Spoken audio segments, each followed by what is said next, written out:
Students, you are looking at Carnot cycle. So there are 4 steps in a Carnot cycle. It starts from here. We have the first step, which is what we call isothermal expansion. We call it expansion because, see, going along this red line, we see the volume is increasing. See here, the value of the volume is very low, and here the value is very high, right? It's definitely greater than this. So the volume is increasing, that's why we call it isothermal expansion. Why do we call it isothermal? Iso means same and thermal means here temperature. So in this region, temperature stays same, that's why we call it isothermal. Now, so let's say I have a system of gas and my pressure is P1, my volume is V1 and my temperature is T1 here, and in this point my pressure decreases to P2. It decreases. See, the value of pressure is decreasing, decreases by this amount, right? And is decreasing, and it decreased to P2, volume increased to V2, and temperature stays same, as isothermal means same temperature. So there will be no change in temperature.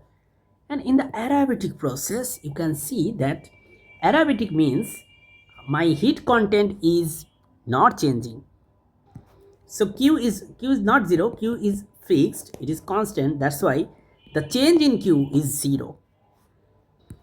So does my pressure increase? No, it decreases even more. See the vertical lines here? My pressure decreases and it decreases to P3. Volume again increases. See, the volume is increasing, clearly it's increasing, and it increases to V3, and the temperature now decreases. It decreases to T2. So remember, T1 is greater than T2. Okay, you know why T1 is greater than T2? Because you need to do some work here, and that work is not done by heat, because heat is constant here. It's not done by heat, it's done through decreasing the temperature. So now we have the third step, which is isothermal step again, but this time it is isothermal compression. It's not isothermal expansion anymore, right? It's isothermal compression. Compression means volume gets decreased. See, volume here is much more than the volume in here, but the pressure increases. See, the pressure increases, so pressure is now P4 and volume decreases to V4, and the temperature stays fixed, so T2.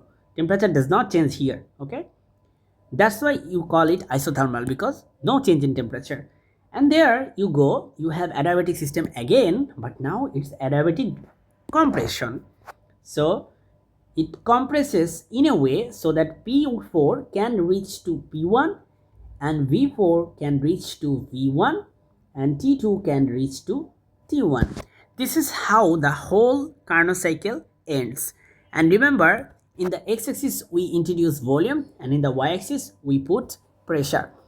So that's from my side. If you have any questions about Carnot cycle, you can put that in the comment section. I'll be very happy to solve that.